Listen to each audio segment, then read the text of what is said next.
Okay,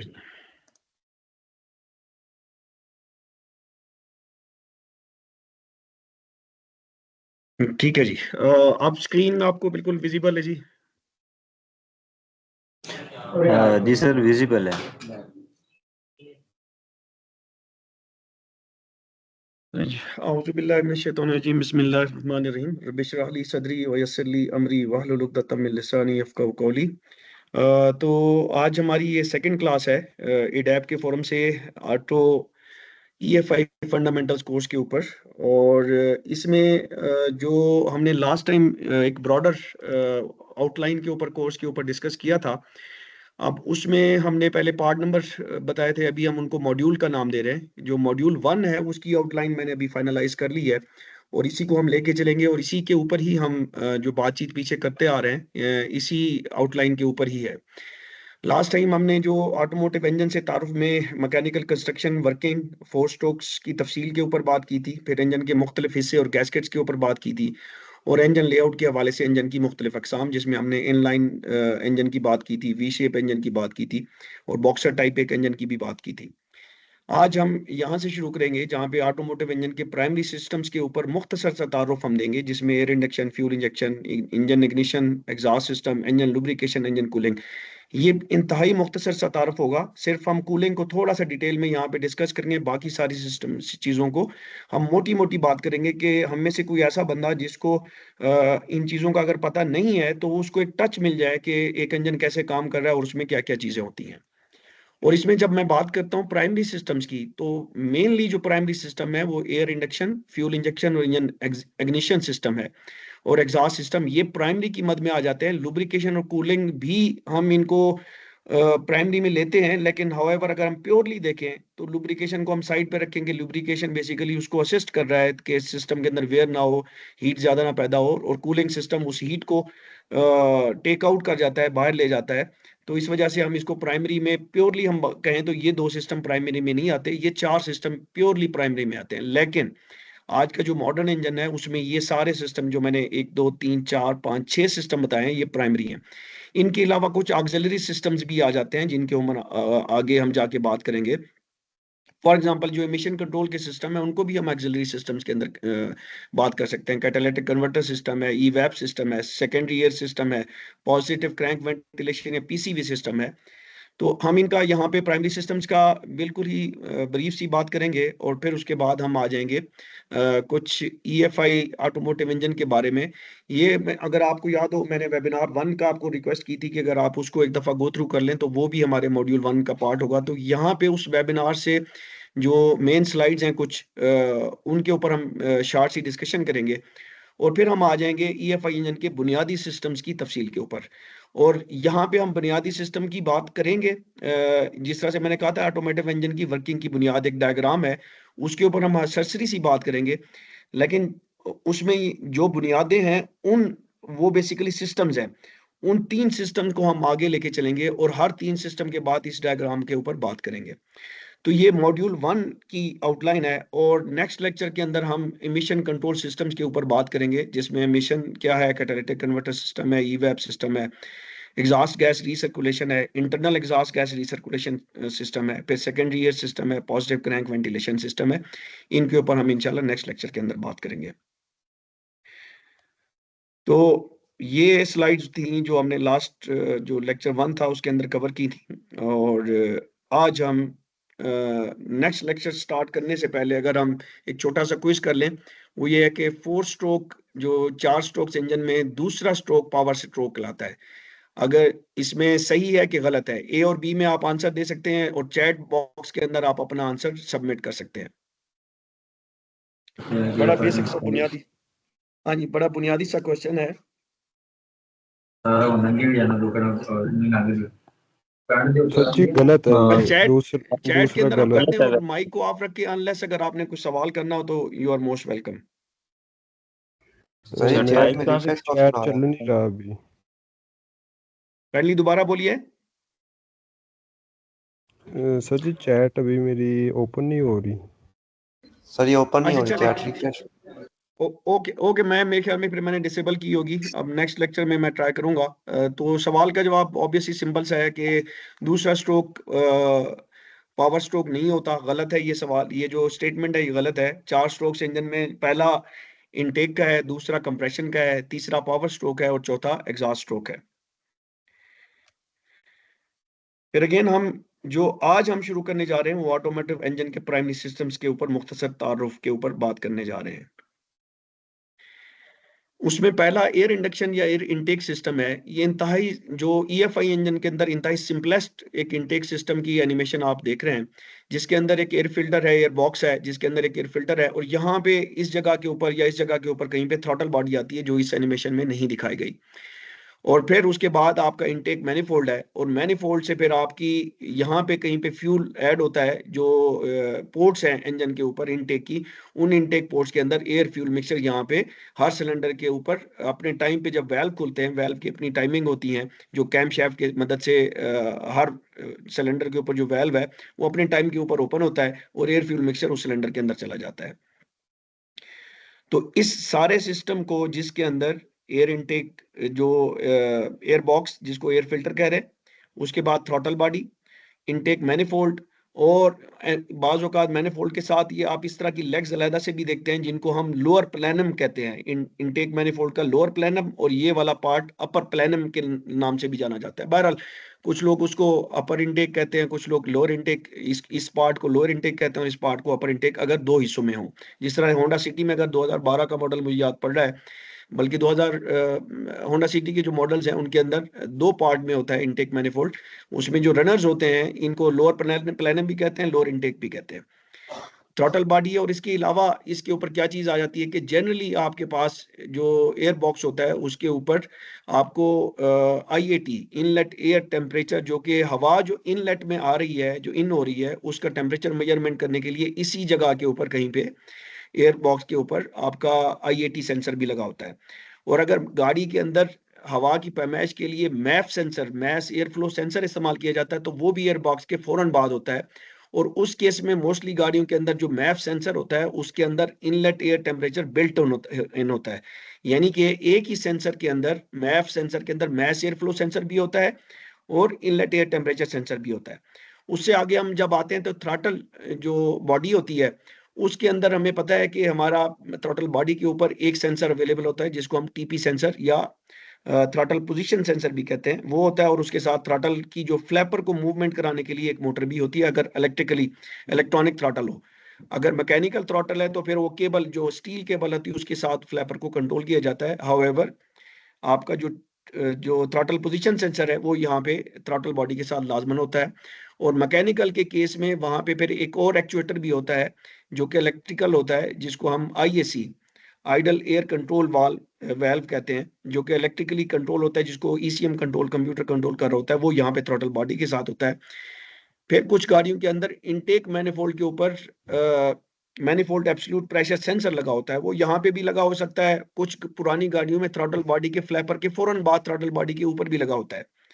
और कुछ गाड़ियों के अंदर इसके ऊपर लगा होता है, लेकिन उसके साथ एक होज लगाई जाती है जो कि इनटेक मैनिफोल्ड के साथ पाइप कनेक्टेड होती है और सेंसर के साथ भी कनेक्टेड होती है। और मोस्टली गाड़ियों के अंदर जो मैप सेंसर है वो इनटेक मैनिफोल्ड के अंदर खुल रहा होता है। तो ये हमारा बेसिकली एयर इंडक्शन या एयर इनटेक सिस्टम है। और ये इन गाड़ियों को हम कहते हैं naturally aspired, air aspired engine, जिनके अंदर हवा नेचुरली जो इंजन सक करता है उसकी मदद से आती है, उसमें कोई फोर्सफुली हवा को नहीं भेजा जाता। जब आपका पिस्टन नीचे मूव कर रहा है तो वो सक करता है इनटेक के स्ट्रोक के ऊपर, वो सक करता है एयर को। तो वही जो उसकी सक्शन है वो बेसिकली इसको फोर्स करती है हवा को कि वो इधर से इनलेट से होती हुई, यहां से होती हुई वो सिलेंडर के अंदर चली जाए। नेक्स्ट आगे बढ़ते हैं। Fuel injection system.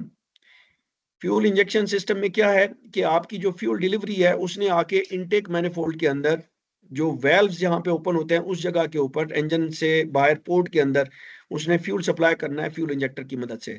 तो इसके अंदर जितने सिलेंडर्स होते हैं उतने ही आपके इंजेक्टर्स होते हैं। एक सेकंड मुझे दीजिएगा, मेरे ख्याल में किसी ने ज्वाइन किया है।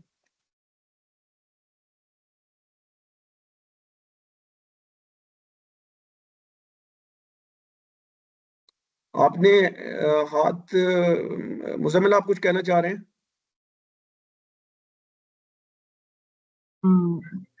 सर मैं कुछ नहीं कहना चाह रहा, वो पहले आपने जो मुझसे सवाल किया था तब हैंड किया था।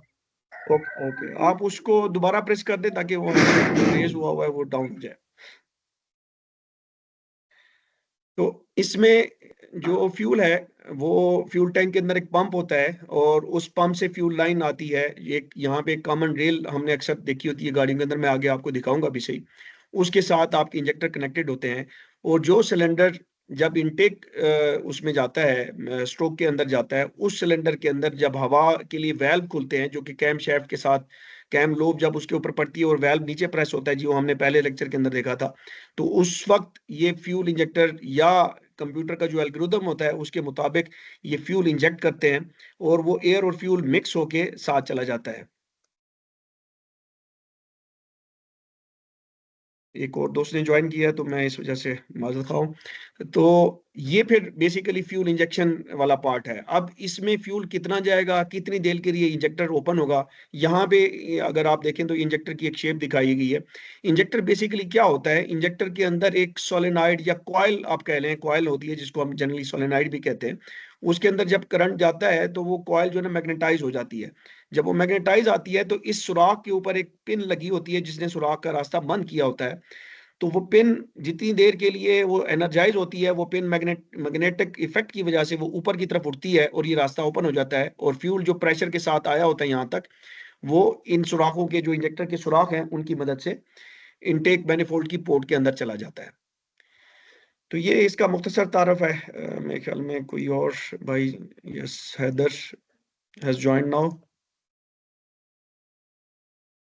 इसके बाद इंजन इग्निशन सिस्टम है। सबसे पहले हम देख लेते हैं कि यहाँ पे इस स्लाइड के ऊपर ये एनिमेशन के अंदर क्या क्या चीज शो की गई है। ये बेसिकली एक डिस्ट्रीब्यूटर टाइप इग्निशन सिस्टम है जो पुरानी गाड़ियों में अभी भी अवेलेबल हैं बहुत सारी गाड़ियाँ जिनके अंदर इग्निशन सिस्टम बेस्ड जो distribution system based distributor based system ignition system होता है। तो यहाँ पे डिस्ट्रीब्यूटर है जो कि मुसलसल रोटेट कर रहा होता है और एक कॉयल होती है यहाँ पे। और उस कॉइल का काम ये होता है कि वो उसके अंदर दो कॉइल्स होती हैं। बेसिकली प्राइमरी कॉइल के अंदर जो बैटरी वोल्टेज या जनरेटर के वोल्टेज हैं वो प्रोवाइड किए जाते हैं और उसको ऑन और ऑफ किया जाता है। तो अगेन ये मैग्नेटिक का हम इफेक्ट जब इलेक्ट्रिक शुरू करेंगे मॉड्यूल को तो वहां पे हम ये बात करेंगे और इसके ऊपर डिटेल में भी बात करेंगे। तो जब करंट ऑन ऑफ होता है एक कॉइल के अंदर तो वहां पे मैग्नेटिक इफेक्ट पैदा होता है, एक मैग्नेट बसा बन जाता है उस कॉइल के अंदर। तो उसके पास में एक दूसरी कॉइल अवेलेबल होती है जिसको सेकेंडरी कॉइल कहते हैं। वो ये मैग्नेटिक फील्ड जो है ना जब ऑन ऑफ होती है तो मैग्नेटिक फील्ड की लाइंस कट होती हैं इस दूसरी कॉइल से। तो दूसरी कॉइल के अंदर वो करंट इंड्यूस हो जाता है, हम कहते हैं कि इंड्यूस्ड वोल्टेज।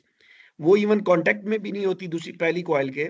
दूसरी कॉइल में बगैर कांटेक्ट के जब इलेक्ट्रोमैग्नेटिक फील्ड जो है वो ऑन ऑफ होती है तो वो कोलैप्स करती है, बिल्डअप होती है। तो उस वजह से जो सेकेंडरी कॉइल है वो उसमें से उन लाइंस में से फील्ड की जो लाइंस होती हैं या कह लें वेव्स कह लें कुछ कह लें फील्ड होती है, बेसिक फिजिकल चीज नहीं होती, वो वहां से वोल्टेज को पिक कर लेती है। तो वो वोल्टेज डिपेंड करता है कि सेकेंडरी कॉइल के टर्न्स और उसकी जो साइज होता है वो बड़ा रखा जाता है, जिसकी वजह से जो वोल्टेज यहाँ पे होती है उससे वो कोई गुना वोल्टेज बढ़ जाती है इंस्टेंटेनियसली। तो जब वो बढ़ जाती है वो 1000 2000 3000 वोल्टेज के ऊपर आती है। और फिर ये यहाँ पे कांटेक्ट पॉइंट्स होते हैं जो बारी बारी कांटेक्ट मूव करता रहता है। वो सिस्टम डिजाइन ऐसा होता है कि जब जब जो जिस पॉइंट के ऊपर उसको इग्नाइट करना चाहिए सिलेंडर के अंदर स्पार्क प्लग को, तो उस वक्त ये जो इग्निशन कॉइल से करंट है वो यहाँ पे स्पार्क प्लग की तरफ आता है। तो यहाँ पे एक अल्टरनेटर शो किया गया है। यहाँ पे अगर आप गौर से देखें तो आपको सिलेंडर जो पिस्टन है वो अप डाउन मूव करते हुए नजर आ रहा है। यहाँ पे फ्लाई व्हील भी नजर आ रहा है और यहाँ पे स्टार्टर भी नजर आ रहा है जो कि फ्लाई व्हील के थ्रू इंजन को स्टार्ट कराता है या क्रैंक कराता है। और यहाँ पे आपको एक बैटरी नजर आ रही है। तो ये एक मुख्तसर सा तारुफ है। हमने पहले एयर को देखा, फिर हमने फ्यूल को देखा और अब हमने इग्निशन को देखा। ये तीन बुनियादें हैं एक इंजन को रन करने के लिए, हवा, फ्यूल और इग्निशन। तो इन तीन चीजों से प्राइमरीली जो है आपका एक इंजन है वो रन करता है। फिर हम आ जाते हैं एग्जॉस्ट सिस्टम के ऊपर। जो एक तरफ हमने इनटेक वाली पोर्ट्स देखी थी, दूसरी साइड पे इंजन के दूसरी साइड पे एग्जॉस्ट की पोर्ट होती हैं। उसमें भी इसी तरह से एक मैनिफोल्ड ही होता है जिसमें से हर पोर्ट के सामने से अलग से एक पाइप आती है और एक जगह पे कंबाइन होती हैं और कंबाइन होके एक कॉमन पाइप से ये गुजरती हैं और फिर चूंकि अभी इमिशन कंट्रोल के ऊपर बहुत ज़्यादा जोर है हमारी मुल्क के अंदर, तो इसके ऊपर कोई चेक एंड बैलेंस नहीं है, और बाहर की कंट्रीज के अंदर बहुत ज़्यादा चेक एंड बैलेंस है, और गाड़ी को इंस्पेक्ट कराना पड़ता है कि जी उसकी इमिशन ज़्यादा तो नहीं होगी। तो कैटालिटिक कन्वर्टर वहाँ पे बहुत ज़्यादा इंपॉर्टेंट रोल करता है इमिशन को रिड्यूस कराने में। तो यहाँ पे कैटालिटिक कन्वर्टर होता है, और फिर उसके बाद एक यहाँ पे मफलर दिया जाता है। कुछ गाड़ियों के अंदर एक से ज़्यादा मफलर भी दिए जाते हैं, और होंडा में मैंने देखा है कि कैटालिटिक कन्वर्टर भी 2-2 लगाए जाते हैं। तो बहरहाल मफलर का मकसद जो नॉइज़ होती है एग्ज़ॉस्ट की उसको रिड्यूस करना है। कैटालिटिक कन्वर्टर का बेसिकली जो आपकी कार्बन मोनोऑक्साइड आ रही है, नाइट्रोजन मोनोऑक्साइड आ रही है, और उसको डिफ्यूज़ करना होता है, उसको डाइऑक्साइड में कन्वर्ट करना होता है, नाइट्रोजन डाइऑक्साइड में कन्वर्ट करना है, कार्बन डाइऑक्साइड में कन्वर्ट करना है। और जो हाइड्रोकार्बन्स का कुछ पार्ट होता है, उसमें हाइड्रोजन के साथ ऑक्सीजन को मिला के बेसिकली ये कैटालिटिक कन्वर्टर ऑक्सीजन ऐड करता है। जब ये गर्म हो जाता है 3-4 350 से 450 डिग्री चार्ली पे, तो ये ऑक्सीजन प्रोड्यूस करता है बेसिकली। वो जो प्रोड्यूस ऑक्सीजन है, जो कार्बन मोनोऑक्साइड यहाँ से आ रही होती है, उसमें वो ऐड होती है, वो कार्बन डाइऑक्साइड, यानी कि ऑक्सीजन के 2 मॉलिक्यूल बन जाते हैं उसके साथ, वो कार्बन डाइऑक्साइड, जो कि बहुत कम हार्मफुल है। मोनोऑक्साइड बहुत ज़्यादा हार्मफुल है एनवायरनमेंट के लिए। तो ये आपका बेसिकली एग्जॉस्ट सिस्टम है, और इसमें भी कुछ जो नई गाड़ियां हैं उसमें काफ़ी ज़्यादा जिद्दत पसंदी, और उसमें कुछ और सिस्टम भी आ गए हैं, वो आगे अगर मौका मिला तो हम डिस्कस करेंगे। हाउएवर एक सिंपल एग्जॉस्ट सिस्टम ये हमने यहाँ पे दिखाया है। फिर अगली चीज़ यहाँ पे ये आती है, ये एक और पिक्चर है अगर आप देखें तो ये कंप्लीट इंजन है और एग्जॉस्ट मैनिफोल्ड यहाँ पे नज़र आ रही है। यहाँ पे कैटालिटिक कन्वर्टर है और यहाँ पे मफलर है। इस कैटालिटिक कन्वर्टर से पहले भी एक ऑक्सीजन सेंसर लगा हुआ है, और इसके बाद में भी एक ऑक्सीजन सेंसर लगा हुआ है। इसको हम अपस्ट्रीम, अपस्ट्रीम क्यों है कि ये इंजन से निकलते ही कैटालिटिक कन्वर्टर के ऊपर है, अप है, तो इसको अपस्ट्रीम ऑक्सीजन सेंसर भी कहते हैं। इसको ऑक्सीजन सेंसर 1 भी कहते हैं, जो कैटालिटिक कन्वर्टर से पहले लगा होता है एग्जॉस्ट मैनिफोल्ड के फौरन बाद, उसको अपस्ट्रीम ऑक्सीजन सेंसर भी कहते हैं, और ऑक्सीजन सेंसर 1 या स्ट्रीम 1 भी कहते हैं। ऑक्सीजन सेंसर S1 के नाम से अगर आपने अक्सर देखा होगा तो S1 भी। और जो ये वाला सेंसर है इसको डाउनस्ट्रीम यानी कैटालिटिक कन्वर्टर के बाद वाला डाउनस्ट्रीम सेंसर या सेंसर 2 भी कहते हैं। और ये जो सेंसर है बेसिकली ये फीडबैक दे रहा होता है कि इंजन के अंदर चल क्या रहा है। जो एयर फ्यूल मिक्सचर की हमने इनिशियली बात की थी कि क्या वो ठीक है और बर्निंग क्या ठीक इंजन के अंदर हो रही है, तो उसको ये मॉनिटर कर रहा होता है। अगर वो देखता है कि जी आपका जो एग्जॉस्ट है उसमें ऑक्सीजन को मॉनिटर, बेसिकली ये याद रखिए कि ऑक्सीजन को चेक कर सकता है, ये फ्यूल को चेक नहीं कर सकता। अगर एक इंजन के अंदर मिस फायर हो रहा है और खाम में फ्यूल भी जा रहा है, उसके अंदर कोई प्रिवेंशन नहीं है कि जी आपका स्पार्क नहीं हो रहा और वहां पे फ्यूल जा ही जा रहा है, तो वो जो फ्यूल इधर आएगा ये ऑक्सीजन सेंसर उस फ्यूल को नहीं पढ़ सकता। ये उस सिलेंडर की जो ऑक्सीजन एक्स्ट्रा आएगी वो कहेगा लीन है, तो ये सेंसर उसको बताएगा कि सेंसर के अंदर जो इंजन के अंदर एयर ज्यादा है जबकि फ्यूल ज्यादा आ रहा है, अनबर्न फ्यूल आ रहा है, तो यहाँ पे ये धोखा कहा जाता है, ये ऑक्सीजन सेंसर। हाउएवर इसके ऊपर हम आगे चल के मजीद जब कोई मौका आएगा तो उस पर डिटेल में इंशाल्लाह बात करेंगे। समझने की बात यह है कि ये जो अपस्ट्रीम सेंसर है ये बेसिकली आपकी इंजन की जो फ्यूल एवरेज है उससे कंसर्न ये सेंसर होता है। इस सेंसर का प्राइमरीली फ्यूल एफिशिएंसी के साथ कोई ताल्लुक नहीं है। जो सेंसर 2 है इसका काम सिर्फ और सिर्फ ये देखना होता है कि कैटालिटिक कन्वर्टर क्या ठीक काम कर रहा है कि नहीं कर रहा। वो किस तरह से करता है, वो ये करता है कि इसकी जो रीडिंग होती है उसको वो देख रहा होता है कंप्यूटर, वो भी जा रही है, इसकी रीडिंग भी जा रही है। तो इसके हिसाब से अगर जितना रिच आ रहा है तो इसमें जब ऑक्सीजन ऐड हुई है तो वो थोड़ा लीन हो जाना चाहिए। तो ये देखता है कि क्या ये जो यहाँ पे एग्जॉस्ट आ रही है वो इसकी निस्बत लीन है कि नहीं है। तो अगर वो होती है तो फिर वो कहता है कि कैटालिटिक कन्वर्टर ठीक काम कर रहा है। अगर ये यहाँ से जनरली लोगों ने मट्टी निकाल दी होती है तो उससे होता क्या है कि जो रीडिंग यहाँ पे आती है वो रीडिंग यहाँ पे आती है। जब दोनों की रीडिंग सेम होती है तो क्या होता है, वो कहता है कि ये कैटालिटिक कन्वर्टर की एफिशिएंसी डाउन है। तो बेसिकली ये इस पर्पज के लिए होता है। कुछ गाड़ियों में ये भी देखा गया है कि अगर आपका सेंसर 1 का स्टैंड बाय सेंसर 2 होता है तो उस केस में सेंसर 1 अगर खराब हो जाए तो कुछ देर के बाद ये सेंसर 2 टेक ओवर कर लेता है। अब यहाँ पे एक चीज ये भी याद रखिए कि अभी जो सेंसर आ रहे हैं उनमें जनरली हीटर होता है मोस्टली 99.9% टाइम। जो नई गाड़ियां उनके अंदर तो 100% इनके अंदर एक हीटर भी दिया जाता है और इस सेंसर के अंदर भी हीटर दिया जाता है। हीटर का जो मेन काम है उसका काम सिर्फ और सिर्फ ये है कि वो जल्द से जल्द इस ऑक्सीजन सेंसर को उस टेम्परेचर पे पहुंचाए जिस पे ये ऑक्सीजन सेंसर काम कर सकता है। मैं थोड़ा सा अपने टॉपिक से आगे बढ़ रहा हूँ, लेकिन यहाँ पे एक इंट्रोडक्टरी उसके अंदर ये बता देना ज़रूरी है, क्योंकि बहुत सारे लोग आप में से ऐसे हैं जिनको इनकी अंडरस्टैंडिंग कुछ ना कुछ है, और बहुत सारे लोगों को तो काफ़ी ज़्यादा है। तो हीटर का काम क्या है? ये जो ऑक्सीजन सेंसर है, ये बेसिकली जो जिसने ऑक्सीजन मेजर करनी होती है, वो सेंसर किसी किस्म के कोई वोल्टेज यहाँ से एज़ सच इस्तेमाल नहीं करता बैटरी के। वो खुद जो है ना वोल्टेज जनरेट करता है। वो खुद वोल्टेज जनरेट करता है। उसको जनरेट करने के लिए इस ऑक्सीजन सेंसर का टेम्परेचर लाज़मी है कि 350 से 450 डिग्री चार्ली जब होता है, तो तब ही ये अपना काम स्टार्ट कर सकता है, उससे पहले नहीं कर सकता। तो इस काम को जब एग्ज़ॉस्ट का टेम्परेचर जाता है इतना, लेकिन उसको थोड़ा टाइम लग जाता है। तो उस टाइम में फिर फीडबैक नहीं होगी और इंजन की जो फ्यूल एफिशिएंसी वो मज़ेदार नहीं होगी और एमिशन ज़्यादा होंगी। तो उस चीज़ को कैटर करने के लिए यहाँ पे एक इस सेंसर के अंदर एक हीटर भी लगा दिया गया है। तो हीटर जब काम करता है तो वो जल्द से जल्द इस ऑक्सीजन सेंसर को फंक्शनिंग में ले आता है, जल्द से जल्द इसका टेम्परेचर 350 से 450 कर लेता है। अब ये जो स्ट्रीम 1 का सेंसर है, इसमें अब जो नई गाड़ियाँ हैं उसमें एक और किस्म का सेंसर आ रहा है जिसको हम वाइड बैंड ऑक्सीजन सेंसर कहते हैं। वाइड बैंड ऑक्सीजन सेंसर अपना जो काम करता है वो 500 से 600 डिग्री चार्ली पे जाके करता है। अब उस सेंसर के लिए हीटर मस्ट है, क्योंकि ये एग्जॉस्ट इस टेम्परेचर तक इस सेंसर को नहीं ले जाती, तो उसके लिए हीटर मस्ट हो जाता है। जो नैरो बैंड सेंसर है, जो कि पहली जो गाड़ियों में जो जनरली होता था या अभी भी है, नैरो बैंड हम उसको कहते हैं।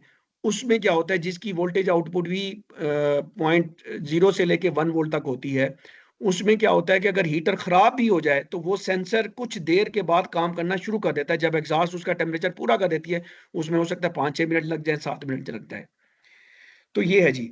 तो अप स्ट्रीम में जनरली अब वाइड बैंड ऑक्सीजन सेंसर आ रहा है। लो स्ट्रीम के अंदर हमेशा नैरो बैंड ऑक्सीजन सेंसर आप देखेंगे, क्योंकि उसका काम फ्यूल एफिशिएंसी के साथ नहीं है। तो लो स्ट्रीम के अंदर जो ऑक्सीजन सेंसर का अगर हीटर खराब भी हो जाए, तो उसको काफ़ी ज़्यादा टाइम लगेगा। वो कोड तो दे देगा, लेकिन वो अपना काम करता रहेगा। जब वो टेम्परेचर उसका पूरा हो जाएगा कि यहाँ पे टेम्परेचर जो है ना काफ़ी देर के बाद 350 पे आएगा, तो वहाँ पे इसलिए यहाँ पे भी हीटर रखा जाता है। यहाँ तक किसी का कोई क्वेश्चन जी?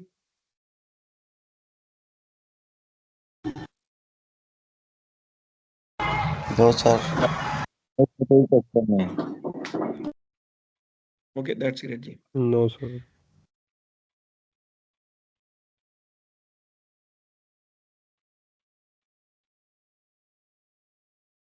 तो अब आ जाते हैं हम इंजन लुब्रिकेशन सिस्टम के ऊपर। तो इंजन लुब्रिकेशन सिस्टम बेसिकली क्या करता है कि इस इंजन के अंदर जो पार्ट्स हैं वो आपस में एक दूसरे के साथ मेट कर रहे होते हैं, जुड़े होते हैं, और उनमें रोटेशन भी होती है, मूवमेंट भी होती है, और उन मूवमेंट की वजह से रगड़ पैदा होती है, हीट पैदा होती है। तो जो लुब्रिकेशन सिस्टम है वो इस रगड़ को एक तो कम करता है, फिर जो हीट पैदा हो रही होती है इंजन में, यहाँ पे चूंकि सिलेंडर्स के अंदर बर्निंग हो रही होती है, तो उस हीट को भी किसी हद तक कम करने में काम में आता है।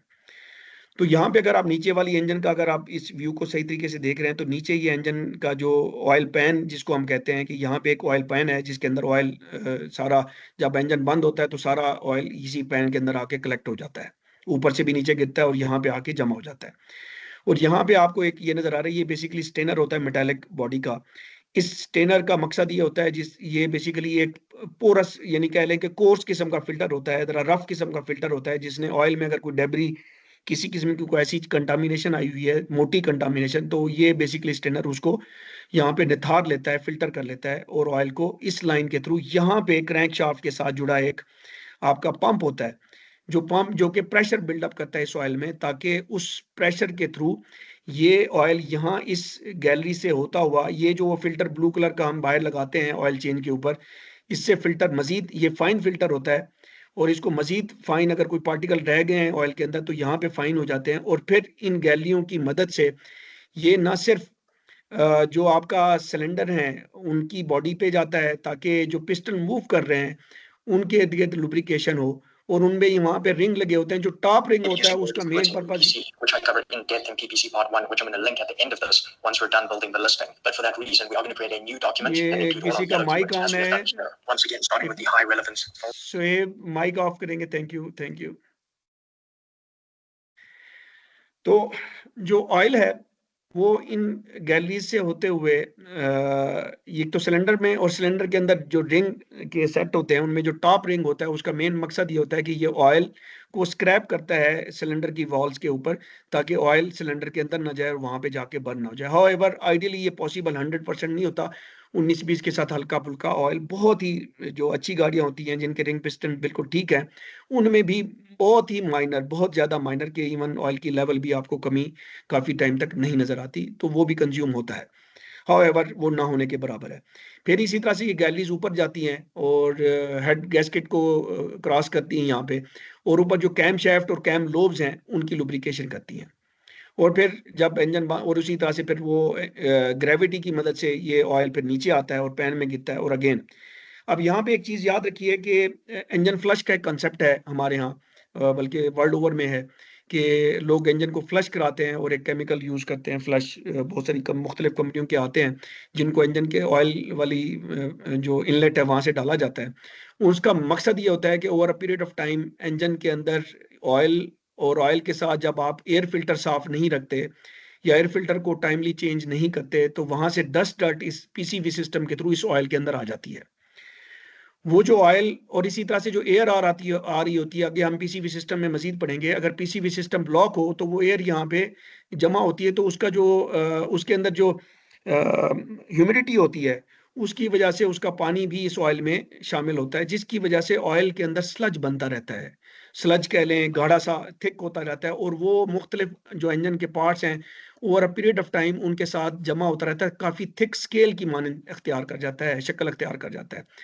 तो उससे इंजन की परफॉर्मेंस में, उसकी एफिशिएंसी में कमी आती है। तो इसके लिए इंजन फ्लश इस्तेमाल किया जाता है। अब जो गाड़ियाँ शुरू से ही अपने 10,000 किलोमीटर या 15,000 किलोमीटर की फ्रीक्वेंसी के साथ, ऑयल के साथ अगर फ्लश कराती हैं, उनके लिए तो ये फ्लश कराना एज़ सच कोई प्रॉब्लम नहीं है। बाज़ औक़ात जो हमारे टेक्नीशियन भाई वो करते ये हैं कि 40-50 हज़ार कोई पुरानी गाड़ी आई है, वहाँ पे उसकी एफिशिएंसी बढ़ाने के चक्कर में वो ग्राहक से बातचीत करते हैं कि जी इसको फ्लश करा लें, ये हो जाएगा। तो होता ये है कि वहाँ पे बिल्डअप काफ़ी ज़्यादा हो चुका होता है, जो स्लज होता है या जिसको स्केल कह लें, वो काफ़ी बिल्डअप हो चुका होता है। तो जो फ्लश आप डालते हैं वो केमिकली उसको एक तरह से भुरा देता है, उसको डिसॉल्व कर देता है और वो ऑयल में शामिल हो जाता है। तो ऑयल आप जब ड्रेन करते हैं तो वो सारे का सारा स्लज ड्रेन नहीं हो पाता। जब वो ड्रेन नहीं हो पाता, तो होगा क्या, जब नेक्स्ट ऑयल डाला जाएगा तो कुछ टाइम के बाद होता ये है कि वो स्लज आके इस टिनर के ऊपर जमा हो जाता है। तो कई दफ़ा ऐसा हुआ है कि ये स्टेनर बिल्कुल चोक हो जाता है और आपका जो पंप है वो प्रेशर ही बिल्ट ऑयल को सक ही नहीं कर सकता और प्रेशर बिल्डअप ही नहीं कर सकता, जिसकी वजह से ऑयल आगे ऊपर नहीं जा सकता, तो इंजन सीज हो जाते हैं। तो इस तरह की गाड़ियों में ज़रूरी है, अगर 40-50 हज़ार लाख के बाद अगर आप फ्लश करने जा रहे हैं और गाड़ी का रेगुलरली फ्लश नहीं कराया जाता, तो ज़रूरी है कि आप इस इंजन पैन को लाजमन रिमूव करें और इसको अच्छे तरीके से क्लीन करें, ताकि किसी किस्म का स्लज या जो स्केल है या वो जो मड है, वो यहाँ पे ना रहे और बाद में इंजन के सीज़ियर का बायस ना बने। अब हम आ जाते हैं अपने नेक्स्ट सिस्टम की तरफ, जो कि इंजन कूलिंग सिस्टम है।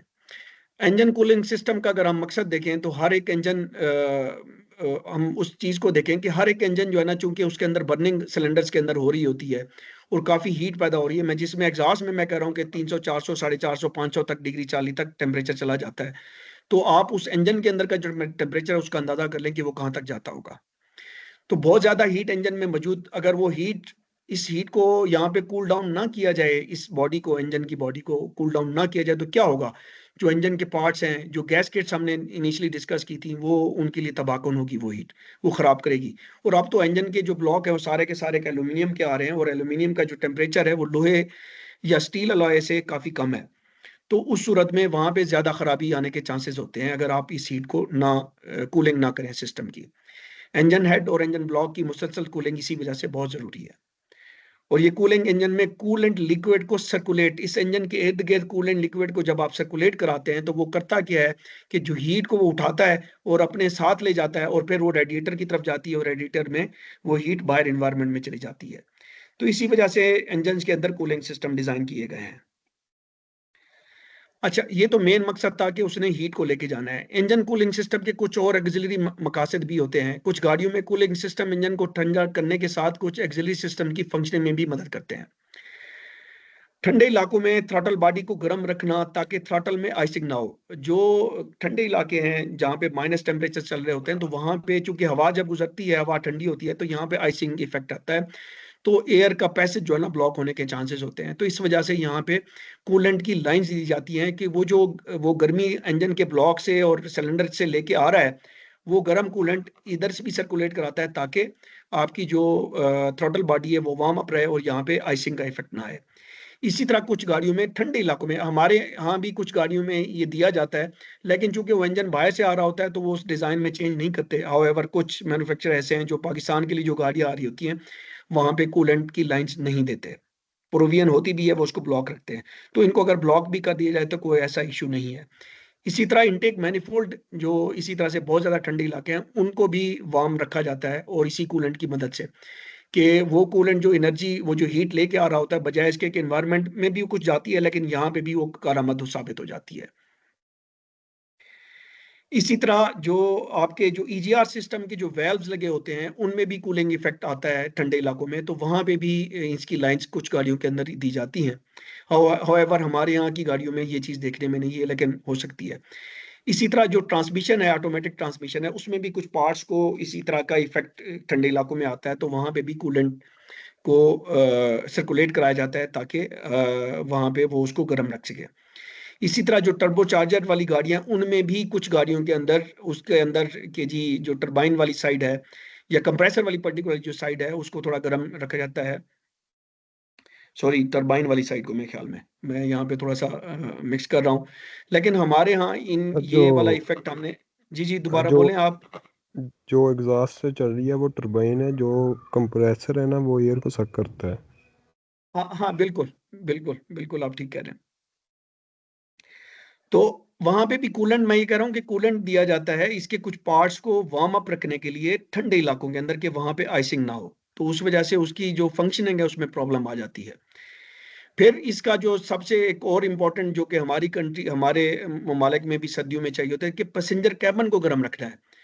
कि जल्द से जल्द आप चाहते हैं कि जी जैसे ही इंजन स्टार्ट हो, सर्दियां हैं, बहुत ठंड है, तो आप चाहते हैं कि कैबिन आपका उसके अंदर हॉट एयर है, तो वहाँ पे इस कूलेंट का जो कूलिंग सिस्टम है उसका मकसद कुछ चीज़ों को गर्म रखना भी है ये कूलिंग सिस्टम, बट कुछ चीज़ों को गर्म रखने के लिए भी इस्तेमाल होता है। वर्किंग के पॉइंट ऑफ व्यू से हम बात करें तो कूलेंट पंप इसके अंदर यहाँ पे एक साइड पे लगा होता है। यहाँ पे अगर आप देखें तो यहाँ पे कूलेंट पंप लगा हुआ है, और यहाँ पे एक थर्मोस्टेट वेल्व लगा होता है जो कि मैकेनिकल होता है, और उसका मकसद ये होता है कि रास्ता बंद करे और रास्ता खोले। और यहाँ पे रेडिएटर एक लगा होता है, और उसके पीछे फैन लगे होते हैं जिन्होंने यहाँ से आने वाली हवा को कलेक्ट करना होता है, ताकि रेडिएटर में से वो हवा गुजरे, और हवा के साथ जो रेडिएटर में गर्मी आई हुई है, गर्म कूलेंट आया हुआ है, वो इसको बाहर की इन्वायरमेंट के अंदर फेंके। फिर यहाँ पे एक रिजर्वायर भी जाता है जिसको बफर बॉटल भी हम बाज़ औक़ात कहते हैं। और फिर यहाँ पे अगर आप देखें तो ये हीटर कोर है जो कि कैबिन, पैसेंजर कैबिन के अंदर होती है, और इस कोर में से जब कूलेंट, गर्म कूलेंट गुजरता है और ब्लोअर की हवा इस कोर में से जब गुजरती है, तो वो इस कोर के गर्म होने की वजह से वो हवा भी गर्म हो जाती है और पैसेंजर कैबिन को गर्म करती है। तो कूलेंट पंप क्रैंक शाफ्ट से ड्राइव लेते हुए कूलेंट को इंजन बॉडी में सर्कुलेट कराता है, और गर्म कूलेंट को रेडिएटर की तरफ ले जाता है, जहां रेडिएटर एक हीट एक्सचेंजर के तौर पे काम करता है। क्यों हीट एक्सचेंजर के तौर पे? कि उसमें कूलेंट उसकी वेंस में होता है, उस वेंस के इर्द-गिर्द जब हवा गुजरती है तो वो हवा उसमें से हीट को साथ ले जाती है इन्वायरमेंट के अंदर, तो वो जो रेडिएटर में जो कूलेंट होता है वो थोड़ा ठंडा हो जाता है। नॉर्मल ऑपरेटिंग टेम्परेचर में कूलेंट अपने बॉइलिंग टेम्परेचर से, एक और चीज यहाँ पे मैं मिस कर गया हूँ, ये बल्कि जी, तो नॉर्मल ऑपरेटिंग टेम्परेचर पे कूलेंट अपने बॉइलिंग टेम्परेचर से थोड़ी नीचे रहता है। जो इंजन का टेम्परेचर होता है वो जो कूलेंट को गर्म करता है, वो जो कूलेंट का बॉइलिंग टेम्परेचर है उससे कम रहना चाहिए, रहता है भी, इसी डिजाइन भी इसी तरह से किया जाता है। लेकिन हमारे यहाँ जनरली गाड़ियों के अंदर कूलेंट की बजाय पानी इस्तेमाल किया जाता है, और पानी का जो बॉइलिंग टेम्परेचर है वो 100 डिग्री चार्ली है, जबकि कूलेंट का टेम्परेचर इससे ऊपर जाने की कोशिश करता है। अगर ये बॉइलिंग टेम्परेचर अचीव हो जाए इस कूलेंट के अंदर या इस पानी के अंदर, इस सिस्टम के अंदर, तो वो बड़ा खतरनाक हो जाता है, क्योंकि बॉइलिंग टेम्परेचर सिस्टम का प्रेशर बढ़ाता है, और जो पार्ट्स या पाइप होते हैं इस कूलिंग सिस्टम के, उनको फाड़ने का सबब बन सकता है। तो इसलिए इसको बिल्कुल डिस्करेज किया करें। इसी तरह से हमारे बहुत सारे इलाके ऐसे हैं जहाँ पे सर्दियों में टेम्परेचर 0 से भी कम जाता है।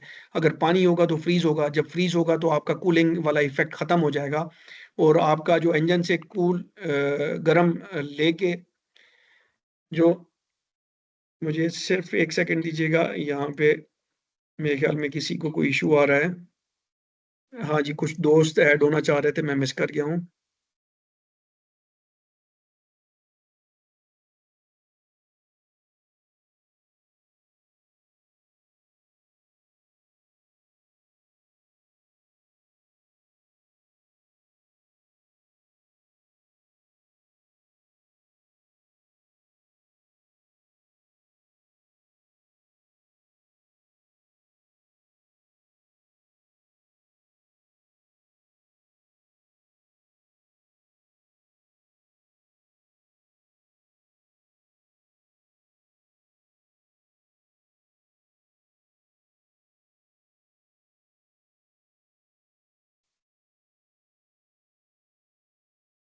सॉरी जी, ये कुछ लोग डिस्कनेक्ट हो गए थे और एंट्री चूंकि उसमें परमिशन नहीं दी पड़ती है, उसकी वजह से। तो जो आपका कूलेंट होता है उसमें एक चीज़ ये भी होती है कि उसका बॉइलिंग टेम्परेचर काफ़ी हाई होता है। अगर आप यहाँ पे देखेंगे कूलेंट, जनरल कूलेंट का तकरीबन 200 डिग्री चार्ली होता है और पानी का 100 डिग्री चार्ली होता है। इसी तरह जो फ्रीजिंग पॉइंट होता है, एंटी फ्रीज भी हमने देखा है कि उसके अंदर होता है। तो -12.9 डिग्री चार्ली तक जनरल जो है कूलेंट होता है वो चला जाता है, वो लिक्विड फॉर्म में रहता है, सॉलिडिफाइड नहीं होता है। फिर अगली चीज़ ये है कि ये बॉइलिंग टेम्परेचर के कंट्रोल रखने के लिए पूरे सिस्टम को, जो हमारा ये कंप्लीट सिस्टम है कूलिंग सिस्टम, इसको इस तरह से सील किया गया कि सिस्टम का प्रेशर एक खास लिमिट में रहता है। क्योंकि प्रेशर के बढ़ने की वजह से भी आपका जो बॉइलिंग पॉइंट है वो भी डिस्टर्ब होता है किसी भी लिक्विड का।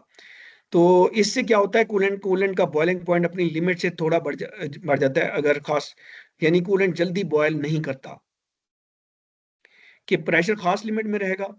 और कूलिंग का बॉइलिंग पॉइंट जो 200 है, अगर कूलेंट का 200 है तो 200 से भी थोड़ा सा इस प्रेशर की वजह से थोड़ा सा ऊपर चला जाता है, जिसकी वजह से आपका कूलेंट जल्दी बॉयल नहीं करता। और इस सिस्टम का जो ये प्रेशर जो बिल्टअप सिस्टम में रखा गया, उसको मैनेज करने के लिए रेडिएटर की कैप बहुत ज़्यादा इंपॉर्टेंट होती है। इस कैप के अंदर डुअल स्प्रिंग लगे होते हैं। उनका काम ये होता है कि जब सिस्टम का प्रेशर एक हद से बढ़ने लगे तो वो इस कैप का पैसेज खोल देते हैं इस रिजर्वायर की तरफ, तो कूलेंट यहाँ से निकल के इस पाइप से इस रिजर्वायर की तरफ चला जाता है। और जैसे ही जब आप इंजन बंद करते हैं तो यहाँ पे प्रेशर कम होता है, तो वो एक नेगेटिव प्रेशर का इफेक्ट देता है और ये स्प्रिंग, जो दूसरा स्प्रिंग है, वो ऊपर उठता है और वो बाहर से आने वाले कूलेंट के लिए रास्ता खोलता है और यहाँ से रिजर्वायर से जितना तकरीबन कूलेंट गया था, तकरीबन उतना कूलेंट वापस सिस्टम में आ जाता है। तो ये कैप बहुत ज्यादा इंपॉर्टेंट होती है इस सिस्टम के लिए। अब हम इस सिस्टम को अंडरस्टैंड करने की कोशिश करते हैं। ये एक पूरा इंजन है और इंजन का ये सिलेंडर अगर आपको नजर आ रहे हैं, ये ऊपर ब्लॉक है और ऊपर जो ये सिलेंडर हेड है वो है, उसके इर्द गिर्द एक जैकेट सी बनी होती है, उसके इर्द गिर्द गैलरीज बनी होती हैं जिसमें कूलेंट सर्कुलेट करता है। ये हर सिलेंडर के इर्द गिर्द होता है, तो इसको हम कहते हैं कूलिंग जैकेट।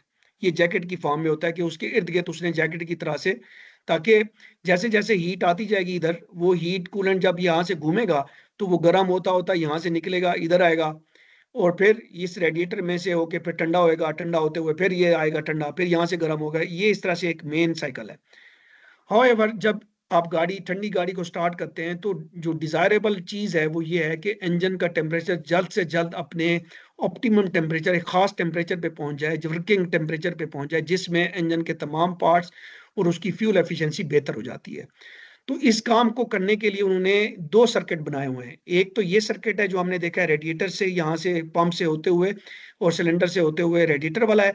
एक सर्किट ये है जो ये पंप से होते हुए सिलेंडर से होते हुए यहाँ से मूव कर जाता है और इस तरफ रहता है। तो इनिशियली जब आपका गाड़ी स्टार्ट होती है, ठंडे इलाके, ठंडी गाड़ी होती है और स्टार्ट करते हैं, तो इस रेडिएटर को बाईपास कर दिया जाता है इस थर्मोस्टेट वाल्व के साथ। और थर्मोस्टेट जो है ना, बेसिकली ये भी एक मैकेनिकल पार्ट है।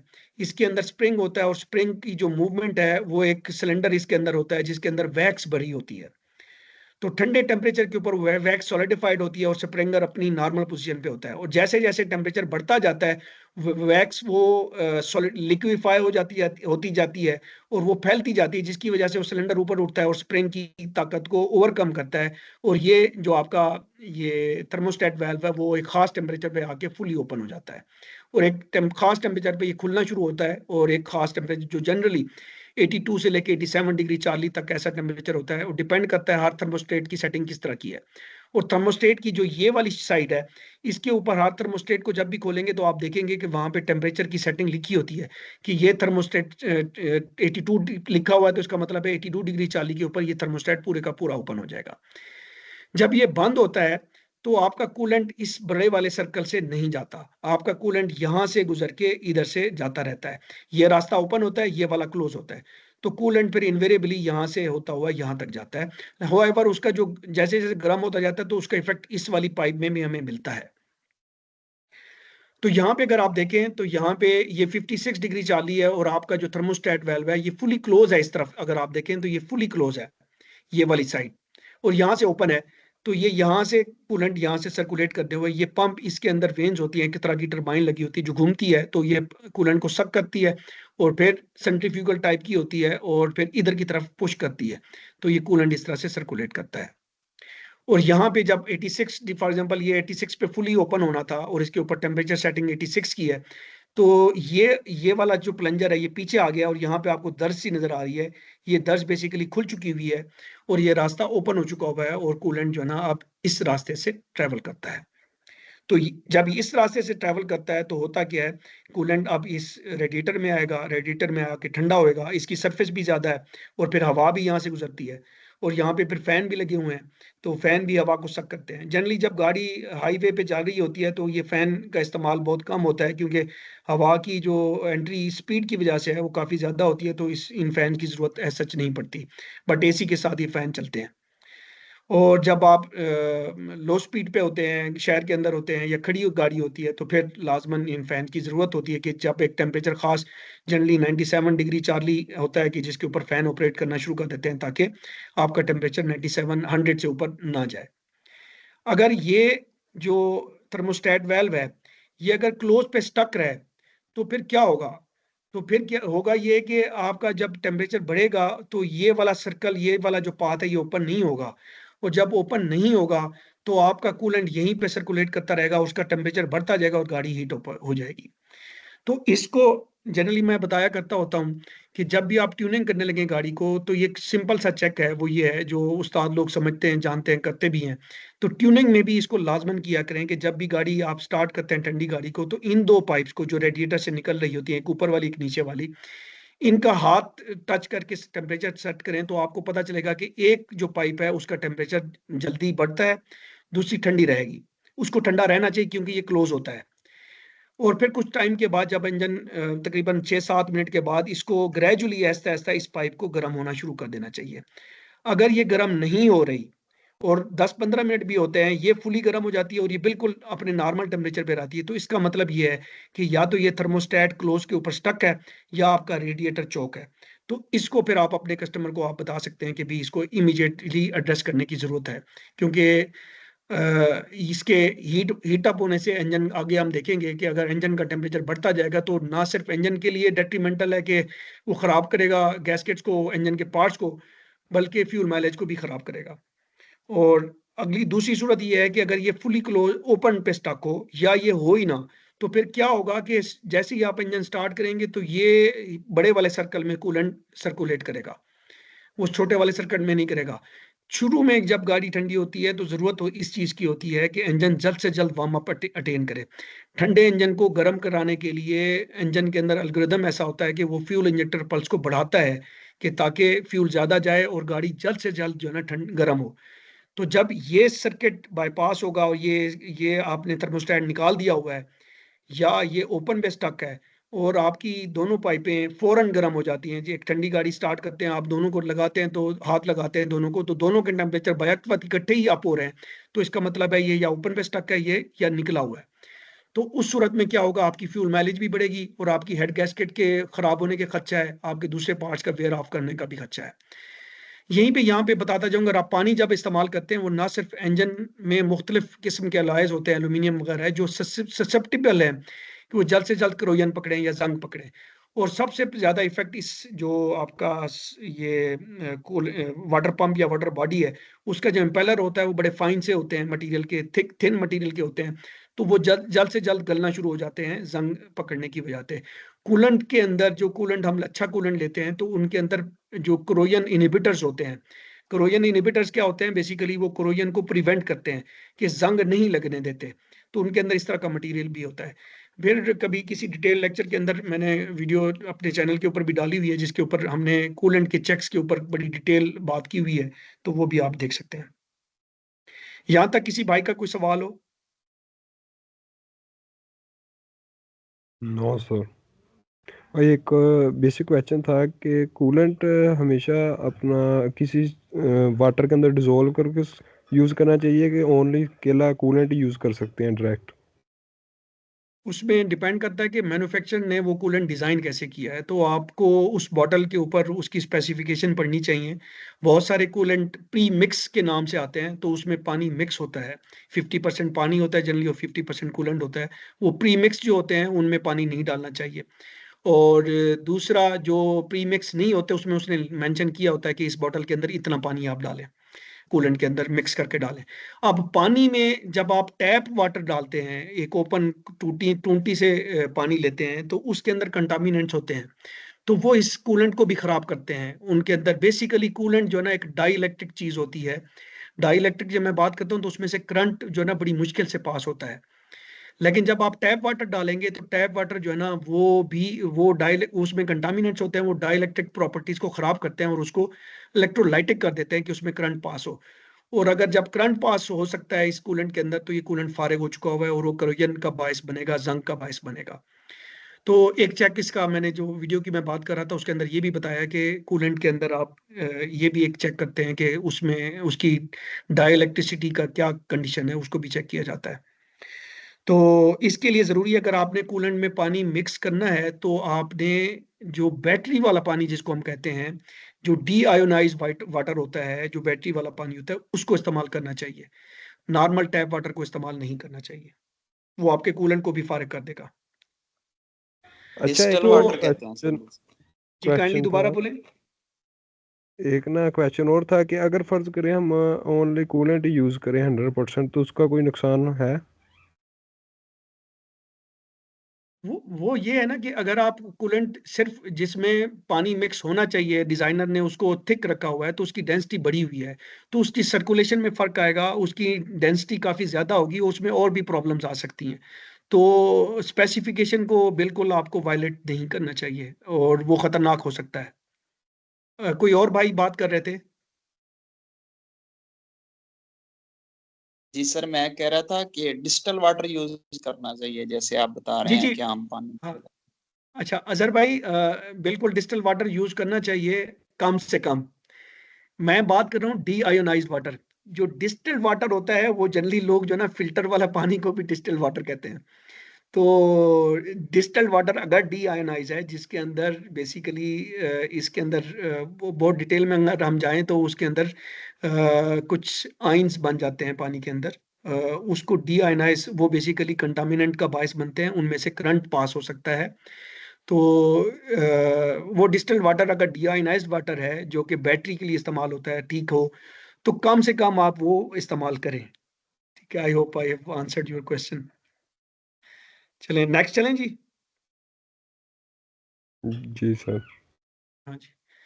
सवाल, एग्जॉस्ट सिस्टम में कैटालिटिक कन्वर्टर के बाद लगा हुआ ऑक्सीजन सेंसर कहलाता है A upstream oxygen sensor, B low stream oxygen sensor, C oxygen sensor 2, D oxygen sensor 1।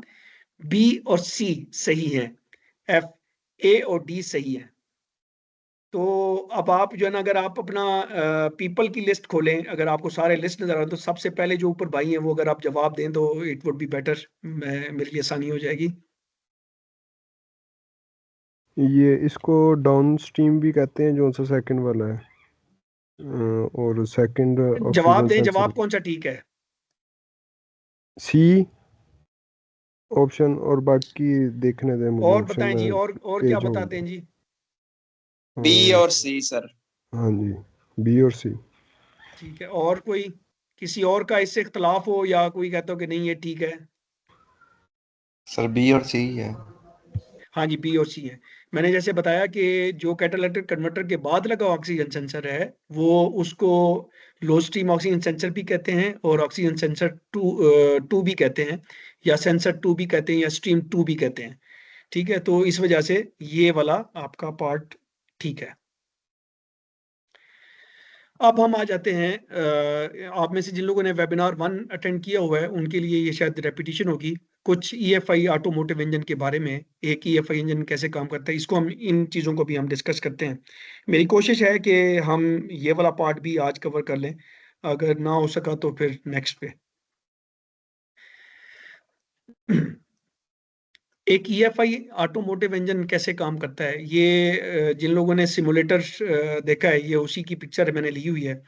यहाँ पे अगर आप देखें तो आपको ये एयर बॉक्स नजर आ रहा है और इस एयर बॉक्स के ऊपर एक मैफ सेंसर लगा हुआ है, मैस एयर फ्लो सेंसर। याद रखिए, जब भी थ्रॉटल बॉडी और फिल्टर के दरमियान में अगर सेंसर लगा हुआ है हवा की पैमाइश के लिए, तो वो मैस एयर फ्लो सेंसर ही है। जो एब्सोल्यूट प्रेशर सेंसर वाला है वो यहाँ पे फ्लैपर होता है थ्रॉटल बॉडी के, वो इस तरफ लगा होगा या इस इनटेक मैनिफोल्ड के ऊपर लगा होगा। ये याद रखने की बात है। तो ये एयर डक्ट है और यहाँ पे अगर आप देखें तो यहाँ पे एक आईएटी सेंसर भी लगा हुआ है, इनलेट एयर टेम्परेचर सेंसर। जैसे मैंने पहले भी बात की है कि जनरली मैफ सेंसर के अंदर एक इनलेट एयर टेम्परेचर सेंसर आजकल आ रहा है, लेकिन कुछ गाड़ियां पहले आ रही थी जिनमें मैस एयर फ्लो सेंसर में सिर्फ एक ही सेंसर था और उन गाड़ियों में फिर आईएटी सेंसर दिया जाता है। जबकि अगर गाड़ी में मैनिफोल्ड एब्सोल्यूट प्रेशर सेंसर दिया गया हो तो आपको यहाँ पे इस बॉक्स के यहाँ कहीं पे आपको एक यही वाला टेम्परेचर सेंसर आईएटी या यहाँ पे इस डक के ऊपर या जनरली इस बॉक्स के साथ आपको अंदर लगा हुआ मिलेगा। मैप वाली गाड़ी में लाजमन मिलेगा। मैप वाली गाड़ी में ये है कि अगर मैप के अंदर है तो फिर यहाँ पे नहीं दिया जाता। तो एयर यहाँ से एंटर होती है इस डक्ट से होते हुए यहाँ पे थ्रॉटल बॉडी में। अगर इलेक्ट्रॉनिक थ्रॉटल बॉडी है तो उसका फ्लैपर आइडल आरपीएम के हिसाब से हल्का सा खुला होता है और फिर वो एयर यहाँ पे इनटेक मैनिफोल्ड आपको नजर आ रही है। ये सारी ब्लैक कलर की इनटेक मैनिफोल्ड है। कुछ गाड़ियों में इंजन डिपेंड करता है उसकी ओरिएंटेशन किस तरह से है, तो इनटेक मैनिफोल्ड पीछे होता है, कुछ गाड़ियों में इस तरह इस साइड पे होता है जब इंजन यूं लगा होता है। तो यहाँ पे इस गाड़ी के अंदर इनटेक मैनिफोल्ड यहाँ पे लगा हुआ है। तो इनटेक मैनिफोल्ड के जो रनर्स हैं वो पोर्ट जो इंजन की पोर्ट्स हैं सिलेंडर वाली, वो ये यहाँ पे है, यहाँ पे है, यहाँ पे है और यहाँ पे है। इसके ऊपर अगर आप ये देखें तो इसको हम कहते हैं कॉमन फ्यूल रेल। इस कॉमन फ्यूल रेल के साथ ये जो इलेक्ट्रिकल प्लग नजर आ रही है बेसिकली इंजेक्टर्स अंदर जा रहे हैं जो कि उस पोर्ट में खुल रहे हैं, इंजेक्टर्स के मुंह। ये 4 इंजेक्टर्स हैं।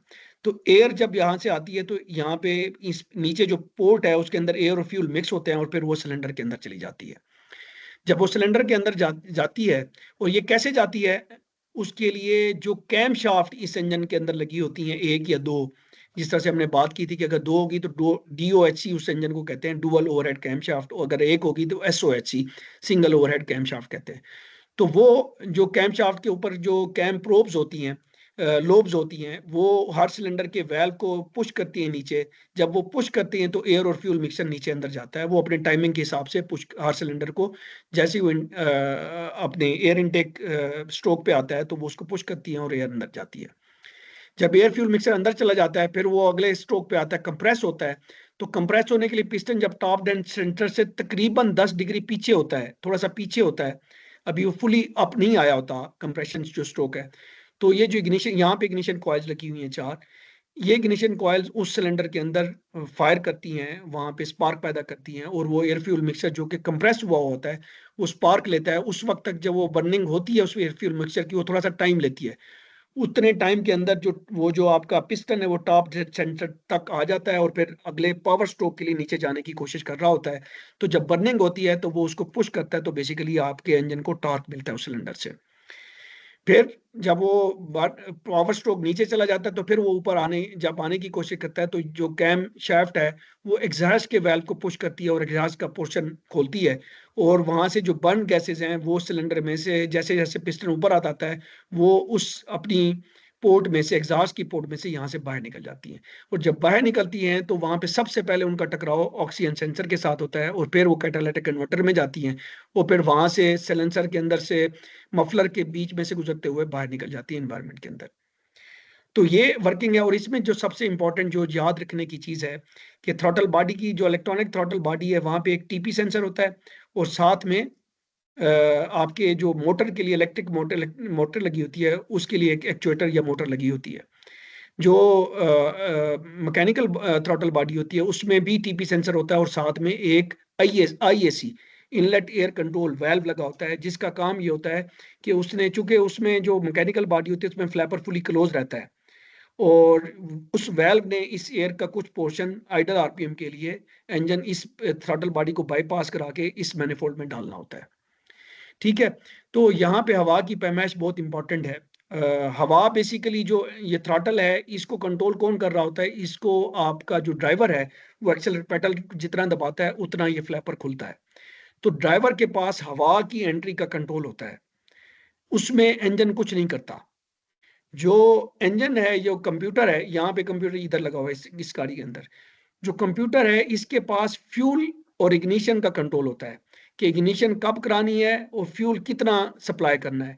तो कंट्रोल जो इंजन कंट्रोल कर रहा होता है बेसिकली फ्यूल सप्लाई और इग्निशन को कंट्रोल कर रहा होता है, जबकि जो हवा का कंट्रोल है वो ड्राइवर के पास होता है। तो ये मुख्तसर सी बात है और इससे हम आगे चलते हैं। ये इस तरह से एक ऑटोमोटिव इंजन काम करता है। यहाँ पे हम देख लेते हैं, हम यहाँ पे मोटी सी बात करेंगे, फिर हम इसको आगे मजीद डिस्कस करेंगे डिटेल में। हर जब एक आइटम को हम डिस्कस करेंगे, सिस्टम को, 3 सिस्टम हम आगे इंशाल्लाह डिस्कस करने वाले हैं, फ्यूल, एयर मेजरमेंट सिस्टम और इग्निशन सिस्टम। तो ये 3 बुनियादें हैं प्राइमरीली एक ऑटोमोटिव इंजन की। इन 3 में इग्निशन के लिए वो कहता है कि ठीक टाइमिंग होनी चाहिए, ठीक टाइमिंग नहीं, यहाँ पे ठीक ड्वेल टाइम होना चाहिए और ठीक एडवांस टाइमिंग होनी चाहिए और स्पार्क की क्वालिटी अच्छी होनी चाहिए। फिर यहाँ पे अगर आप देखें तो फ्यूल में वो कहता है कि ठीक फ्यूल का ग्रेड भी ठीक हो और क्वालिटी भी फ्यूल की ठीक हो। ये ना हो कि आप डीजल डाल रहे हो जहाँ पे आपने डालना है पेट्रोल, तो ग्रेड ठीक होना चाहिए और क्वालिटी भी अच्छी होनी चाहिए कि गंदा, जिनमें कंटामिनेट्स या गंदगी होती है, या फ्यूल ऐसा कुछ पंप होते हैं जिनके टैंक साफ नहीं कराए जाते तो वहाँ पे कंटामिनेट्स बहुत ज़्यादा होते हैं, तो वो ठीक होना चाहिए। और फ्यूल प्रेशर और फ्लो ठीक होना चाहिए पंप का भी, और जो इंजेक्टर हैं वो भी फ्यूल प्रेशर और फ्लो को अल्टर करने में, कम करने में का बायस बन सकते हैं जो आपके इंजेक्टर्स हैं।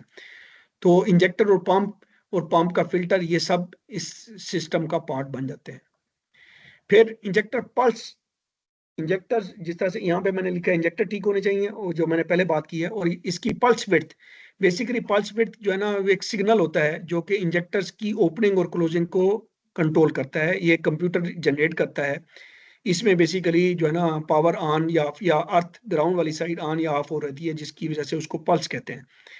तो वो बेसिकली इंजेक्टर को खोलती या बंद कराती हैं। हवा की साइड पे आए तो हवा में सबसे जो इंपॉर्टेंट चीज़ है वो ये है कि ठीक हवा की पैमाइश, हवा की मिकदार ठीक मेजर करेगा तो इंजेक्टर की पल्स ठीक डिफाइन करेगा। इसी तरीके से जो इग्निशन का एडवांस है वो ठीक डिफाइन करेगा कंप्यूटर। अगर ये चीज़ ठीक नहीं होगी तो फिर प्रॉब्लम आएगी। फिर इंजन की मैकेनिकल हालत के कंप्रेशन लॉसेस नहीं होने चाहिए, सिलेंडर में रिंग पिस्टन वीक नहीं होने चाहिए। इसी तरह से जो कैम की जो टाइमिंग है या कैम जो वेल्व्स हैं उनकी जो हालत है उनमें कोई प्रॉब्लम नहीं होना चाहिए। अगर होगी तो फिर हवा की एंट्री और इवन एग्जिट के अंदर भी प्रॉब्लम आ सकती है। तो हवा का सिस्टम बेसिकली इनटेक और एग्जॉस्ट ये भी ठीक होना चाहिए। तो इंजन मैकेनिकल में इनटेक एग्जॉस्ट का जो कैम, जो वेल्व्स वाला इनटेक और एग्जॉस्ट के वेल्व है वो वाला पार्ट भी आ जाता है मैकेनिकल में, और साथ में रिंग पिस्टन वाली साइड भी आ जाती है और पीसीबी सिस्टम भी आ जाता है। फिर इंजन, गाड़ी के ऊपर किसी किस्म का एक्स्ट्रा लोड नहीं होना चाहिए। ये बुनियाद तो नहीं है, ये एक अलहदा से बात है। ये बेसिकली ये फिगर बनाई गई है फ्यूल माइलेज के पॉइंट ऑफ व्यू से। और फिर साथ में ये है कि हवा और जो फ्यूल का जो ताल्लुक है, जो जो इंजन के अंदर एंटर होना है, उसकी एक मखसूस रेशो होती है जिसको हम 14.7:1 कहते हैं कि 14.7 हिस्से हवा होनी चाहिए और 1 हिस्सा फ्यूल होना चाहिए। यहाँ तक कोई क्वेश्चन जी? No sir. चलिए, थैंक यू जी। तो इससे हम आगे बढ़ते हैं। हाँ, और चीज जो मैं मिस कर रहा था, फिर इंजन के अंदर एक सिस्टम लगा होता है, ये भी एक सानवी चीज़ है कि उसने नॉकिंग से बचाना होता है इंजन को। वो कंप्यूटर को सिग्नल जैसे ही नॉक होना शुरू हो जाता है तो वो कंप्यूटर को सिग्नल देता है और वो इग्निशन टाइमिंग के थ्रू नॉक को बचाने की कोशिश करता है। नॉक जो या नॉकिंग है प्राइमरीली फ्यूल की वजह से होती है, फ्यूल की वजह से। और दूसरी चीज़ जो ये है कि इस सिस्टम के अंदर जो वो है इग्निशन टाइम इस हिसाब से रखा कंप्यूटर रखता है कि वो नॉक की लिमिट के साथ साथ रखता है इग्निशन एडवांस को, कि उससे हल्का सा भी इग्निशन एडवांस ज्यादा होगा तो नॉकिंग शुरू हो जाएगी। तो इग्निशन एडवांस में होता ये है कि आपकी जो एयर फ्यूल मिक्सचर है वो बेसिकली पहले नॉक में होता ये है कि एयर फ्यूल मिक्सचर वो गर्म होके अभी आपका स्पार्क नहीं आया और वो भड़क उठे उसके अंदर, तो वो अनइवन बर्निंग होती है जिसकी वजह से इंजन डैमेज भी हो सकता है, सिलेंडर डैमेज भी हो सकता है और भी प्रॉब्लम आते हैं और वो फ्यूल की खपत भी ज़्यादा करता है। और फिर वो चूंकि टाइम से पहले हो रहा होता है तो फिर वो ये है कि वो प्रॉपर पावर जो पावर स्ट्रोक है वो प्रॉपर पावर भी नहीं दे सकता। इसको हमने पहले भी डिस्कस किया है। अब अच्छा हम सर देख जी, लेते हैं कि एयर उसके फ्यूल मिक्सचर स्टाइक। जी जी। उसके उसके मतलब कि एक और मेरे आइडिया है कि जब कंबस्शन चैम्बर, अगर आपकी गाड़ी का कूलिंग सिस्टम बिल्कुल प्रॉपर वर्क नहीं कर रहा, उसके कंबस्शन चैम्बर का टेम्परेचर हाई हो जाएगा, तो जब जैसे उसके अंदर स्पार्क अगर ना भी हो, फ्यूल जैसे ही जाएगा वो बर्न हो जाएगा क्योंकि ज़्यादा टेम्परेचर है उसके अंदर। तो ये भी बिल्कुल। नॉकिंग की वजह हो सकती है। जी जी बिल्कुल बिल्कुल। हम जब हम इग्निशन बिल्कुल ठीक का 100% आप ठीक बात कर रहे हैं। इसमें जो पैरामीटर्स आते हैं जब हम इसको इग्निशन सिस्टम को हम पढ़ने जा रहे हैं उसमें हम डिटेल में बात करेंगे कि इग्निशन सिस्टम का कंप्यूटर के अंदर एल्गोरिदम क्या होता है, किन पैरामीटर्स को देख रहा होता है और उन पैरामीटर से क्या असर होता है। ये मैं देखता हूँ अगर हिम्मत हुई तो आज के लेक्चर में ही उसको कवर करेंगे, नहीं तो इंशाल्लाह नेक्स्ट वीक पे कवर करेंगे इंशाल्लाह। बिल्कुल ठीक बात की आपने। और नॉकिंग जब भी होगी इंजन डैमेज भी हो सकता है और अगर डैमेज नहीं भी हो रहा तो आपकी जो फ्यूल की खपत है उसमें प्रॉब्लम आती ही आती है। और वो इंजन के टेम्परेचर बढ़ने से भी उसका बहुत रोल एंड पार्ट है कि एयर फ्यूल मिक्सचर अगर ज़्यादा टाइम के लिए कंबस्शन चैम्बर में रहे या कंबस्शन जो चैम्बर है या सिलेंडर है उसका टेम्परेचर एक खास टेम्परेचर से ज़्यादा बढ़ गया हुआ है तो भी वो एयर फ्यूल मिक्सचर जब भले कम टाइम के लिए भी रहे तो भी वो उसका टेम्परेचर बढ़ा के, जब टेम्परेचर बढ़ता है तो एयर फ्यूल मिक्सर ऑटो पे आग पकड़ लेता है। वो जो ऑटो पे आग पकड़ता है वो अनइवन होती है और वही नॉकिंग पैदा करती है। किसी भाई का इस पे कोई सवाल हो नॉकिंग के हवाले से? चले। तो air fuel mixer stoichiometric ratio जो हमने 14.7 रेशियो 1 की बात की है कि 14.7 हिस्से हवा और 1 हिस्सा पेट्रोल, इसको स्टोइकियोमेट्रिक रेशियो कहते हैं। एयर फ्यूल मिक्सचर में एयर और फ्यूल की वो मिकदार जो इंजन के अंदर एयर फ्यूल मिक्सचर को अच्छे तरीके से जलाए। पहली चीज क्या है? अच्छे तरीके से जलाए। और नतीजतन जो एग्जॉस्ट पैदा हो उसमें नुकसानदेह गैसेस कम से कम हों। तो ये दो चीजें हैं, अच्छे तरीके से जलाए कंबस्शन उसमें एयर फ्यूल मिक्सचर को सिलेंडर के अंदर, और उससे जो नुकसानदेह गैसेस हैं वो कम से कम पैदा हों। तो ये दो क्राइटेरिया थे जिनके ऊपर ये रेशो जो इंजीनियर्स हैं तजर्बात के बाद उनको मिला कि इस रेशो पे जब हम रखते हैं तो हमें बर्निंग भी अच्छी मिलती है जिससे पावर आउटपुट भी अच्छी होती है और एग्जॉस्ट में कम से कम जो नुकसानदेह गैसेस निकलती हैं।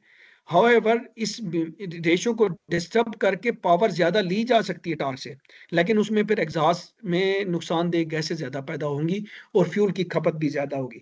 तो स्टैक्योमेट्रिक रेशो एक ऐसी रेशो है जो बर्निंग अच्छी कराती है आपको, जो पावर है और फ्यूल की कंजम्पशन है उसकी बार्गेन के अंदर एक अच्छी बार्गेन देती है। तो इसलिए इसको कहते हैं स्टाइक्योमेट्रिक रेशो। 14.7 हिस्से हवा जब आएगी तो कंप्यूटर एक हिस्से फ्यूल भेजेगा और इसी हिसाब से कंप्यूटर के अंदर टेबल्स बने होते हैं कि वो हवा की मिकदार को देखता है और टेबल में जाके देखता है कि इतनी मिकदार आई है तो मैंने हवा कितनी भेजी है। अब आप इमेजिन करें कि आपकी अगर हवा की पैमाइश का सिस्टम ठीक ना हो, वो सही तरीके से पैमाइश ना कर रहा होगा तो आपकी ये जो सिलेंडर के अंदर जो जाएगी हवा कुछ जा रही है पैमाइश कुछ हो रही है, तो जो एयर की जो फ्यूल की मिकदार कंप्यूटर भेजेगा वो जो सिस्टम ने आपके सेंसर्स ने पैमाइश की है उसके हिसाब से भेजेगा। तो इस वजह से फिर आपकी जो माइलेज है उसमें प्रॉब्लम आ जाता है। अब हम देख लेते हैं कि ईएफआई इंजन स्टोइकियोमेट्रिक रेशियो कैसे हासिल करता है। EFI इंजन का इलेक्ट्रॉनिक कंट्रोल सिस्टम इंजन की वर्किंग के दौरान स्टाइकियोमेट्रिक रेशियो को हासिल करने की तगोदो कोशिश करता रहता है, क्योंकि ये ऐसा नहीं है कि एक सेटिंग कर दी और वो होती रहेगी। तो कंप्यूटर इसमें रोल एंड पार्ट मुसलसल अदा करता रहता है कि वो फ्यूल के कंट्रोल की मदद से इस रेशियो को अचीव करने की कोशिश करता है। हवा की मिकदार की पैमाइश करता है, जिसके लिए ये वाला जो पोर्शन अगर आप देख रहे हैं, ये बेसिकली हवा की पैमाइश के सेंसर्स हैं। जिस गाड़ी में मैप सेंसर लगा होगा, ये मैप सेंसर है, और जिस वो मैप सेंसर को इस्तेमाल करेगा, इनलेट एयर टेम्परेचर सेंसर को इस्तेमाल करेगा। अगर मैप के अंदर इनलेट एयर टेम्परेचर सेंसर है तो इसी में दोनों सेंसर को इस्तेमाल करेगा, और फिर बैरो सेंसर इस्तेमाल करेगा, जो कि बेसिकली बैरो सेंसर, अगर आपका मैप सेंसर लगा होता है तो वही बैरो का काम भी करता है, वही बैरो की रीडिंग भी, बैरोमीट्रिक प्रेशर की रीडिंग भी वही देता है। अगर ये ना लगा हो तो फिर अलहदा से लगा होता है, या इवन आपके ECM के अंदर भी लगा होता है। यहाँ पे एक चीज मैं बता दूं, लोग कंफ्यूज होते हैं कि ECU ECM क्या एक चीज है। जितने भी कंट्रोलर्स गाड़ी के अंदर लगे होते हैं, भले वो बॉडी कंट्रोल वाला मॉड्यूल है, भले आपका विंडो पावर विंडो का जो मॉड्यूल्स होते हैं, ट्रांसमिशन कंट्रोल मॉड्यूल है, या इंजन कंट्रोल मॉड्यूल है, इन सब को हम ECU कहते हैं, इलेक्ट्रॉनिक कंट्रोल। ये सारी की सारी इलेक्ट्रॉनिक कंट्रोल यूनिट होती हैं। हर इलेक्ट्रॉनिक कंट्रोल यूनिट का मेन नाम होता है। जैसे जो इंजन वाला होता है उसका नाम है ECM, इंजन वाले ECU का क्या नाम है, ECM, engine control management system, या इंजन, ये जो इसको PCM भी कहते हैं, पावर ट्रेन कंट्रोल मॉड्यूल। और फिर इसी तरह से जो ट्रांसमिशन कंट्रोल मॉड्यूल होता है TCM कहलाता है। खैर, तो हवा के लिए ये याद रखिए, ये 3 सेंसर सबसे अहम है। मैस एयर फ्लो सेंसर या मैनिफोल्ड एब्सोल्यूट प्रेशर सेंसर, उसके साथ इनलेट एयर टेम्परेचर सेंसर और बैरोमीट्रिक प्रेशर। ये जो मैप सेंसर मैं कह रहा था कि जब गाड़ी का इंजन काम नहीं कर रहा होता तो इनटेक मैनिफोल्ड के अंदर जो प्रेशर होता है वो इन्वायरमेंट का, जो हमारे माहौल में प्रेशर होता है, वही होता है। ठीक है। तो कंप्यूटर जैसे ही आप स्विच ऑन करते हैं तो कंप्यूटर उस प्रेशर को नोट कर लेता है और उसको बैरोमीट्रिक प्रेशर के नाम से सेव कर लेता है। तो इस वजह से मैं कह रहा था कि जिस गाड़ी में बैरोमीट्रिक प्रेशर सेंसर लगा होता है, बैरोमीट्रिक सेंसर की रीडिंग भी दे रहा होता है कंप्यूटर को। तो कंप्यूटर हवा की पैमाइश इससे करता है। फिर इंजन की स्पीड और इंजन का टेम्परेचर को देखता है, जिसके लिए स्पीड के लिए वो क्रैंकशाफ्ट पोजीशन सेंसर या कैम्पशाफ्ट पोजीशन सेंसर की मदद ले रहा होता है। इंजन की स्पीड से मुराद इंजन के RPM है। और फिर इंजन कूलेंट टेम्परेचर के सेंसर की मदद से वो इंजन का टेम्परेचर देख रहा होता है। फिर इंजन की स्पीड और ड्राइवर की इनपुट से इसको इंजन पे पावर की जरूरत का भी अंदाजा हो रहा होता है। तो ये जो APP sensor, accelerator pedal position sensor है, इसको भी बेसिकली देखता है। इससे ज्यादा कंप्यूटर जो इस्तेमाल कर रहा होता है वो TP सेंसर को देख रहा होता है, क्योंकि TP सेंसर थ्रॉटल बॉडी में फ्लैपर की पोजीशन को बता रहा होता है, उसका रेस्पॉन्स बता रहा होता है। क्योंकि एक्सेलेरेटर पैडल पोजीशन ये जो ड्राइवर है वो पुश करता है, और इसका सेंसर जितना पुश हुआ होता है कंप्यूटर को बताता है कि जितना पुश हुआ है। तो उसकी बेसिस के ऊपर कंप्यूटर फिर इधर थ्रॉटल बॉडी को बताता है कि आपने इतना खोलना है। तो जब उसने ये बता दिया, अब उसको ये पता नहीं है कैसे कितना खुला है नहीं खुला, तो वो उसका रेस्पॉन्स, अपनी कमांड का रेस्पॉन्स इस TP सेंसर से देखता है। तो प्राइमरली ये TP सेंसर बहुत इंपॉर्टेंट हो जाता है कि कितना थ्रॉटल खुला हुआ है। तो इंजन की स्पीड, इंजन के RPM और ड्राइवर की इनपुट से, इसको इंजन पे ड्राइवर की इनपुट एक्सेलेरेटर पेडल से आई, जिसको कंप्यूटर के लिए जो इंपॉर्टेंट चीज है कि उसने जो इस एक्सेलेरेटर पेडल की इनपुट को ट्रांसफॉर्म किया थ्रॉटल बॉडी के फ्लैपर को मूव करा के, उसकी फीडबैक को देखना है कि थ्रॉटल बॉडी मूव उतनी हुई है कि नहीं हुई। तो उस थ्रॉटल बॉडी की पोजीशन TP सेंसर से आती है। तो इन सब की मॉनिटरिंग से वो लम्हा बा लम्हा इन सब चीजों की, ये वाला पार्ट और ये वाला पार्ट, इनकी मॉनिटरिंग से वो क्या करता है, वो एक इंजेक्टर पल्स को डिफाइन करता है। उसके पास टेबल बने होते हैं और वो कैलकुलेट करता है कि जी मैंने इतनी देर के लिए इस इंजेक्टर को ओपन करना है। तो इस तरह से वो फ्यूल की क्वांटिटी को डिफाइन कर रहा होता है। तो हवा को देखता है इधर से, तो जितनी हवा आई है फिर वो टेबल को जाके देखता है कि जी 14.7 ग्राम हवा आई है। तो फिर वो कहता है कि जी मैंने 1 ग्राम के लिए, उसको पता है कि 1 ग्राम फ्यूल सप्लाई कराने के लिए मैंने कितनी देर के लिए इंजेक्टर को ऑन कराना है, तो वो ऑन करा देता है। फिर जब ये काम कर लेता है तो इसमें भी अगर कोई कमी बेशी रह जाती है तो फिर वो एग्जॉस्ट को ऑक्सीजन सेंसर के थ्रू मॉनिटर कर रहा होता है कि उसमें वो देखता है, ऑक्सीजन सेंसर ये उसको बताता है कि भाई तुमने जो सेटिंग की है, जितना फ्यूल भेजा है स्टोइकियोमेट्रिक रेशियो को हासिल करने के लिए, वो नहीं हासिल हुई, और जो एग्जॉस्ट आ रही है वो रिच है या लीन है। तो रिच होगी तो वो फिर इस रिच को देखते हुए अपना इंजेक्टर पल्स को थोड़ा कम कराएगा।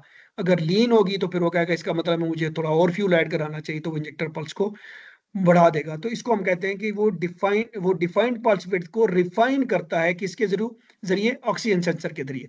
ऑक्सीजन सेंसर उसको रीडिंग देता है, उस रीडिंग से वो फ्यूल ट्रिम्स वर्कआउट करता है और उन फ्यूल ट्रिम्स के हिसाब से इंजेक्टर प्लस में कमी पेशी करता रहता है। इसमें कोई सवाल या जवाब जी? किसी किस्म का सवाल? No no sir. सर। कोई दोस्त कोई कमेंट करना चाहता है तो वेलकम। नहीं तो सवाल ये है, एक्सेलेटर पैडल के प्रेस करने पे थ्रॉटल बॉडी में मौजूद फ्लैपर पैडल प्रेस किए गए हिसाब से खुलता है। ECU APP सेंसर की रीडिंग से थ्रॉटल का रिस्पांस चेक करता है, आया कि वो एक्सेलेटर की इनपुट के बराबर है या नहीं। ये स्टेटमेंट ठीक है या गलत है? आंसर आपका ए है या बी है? ए, आई थिंक यही है, क्योंकि वो हाँ जी, आप क्यों के छोड़ दें अभी? कोई और भाई इस ए या बी के हक में कोई भाई हो तो वो बताएं। सर ए ही है इसका। कोई है जो कहता है कि नहीं ये गलत है? मुझे वो बंदा चाहिए जो कहता है गलत है ये।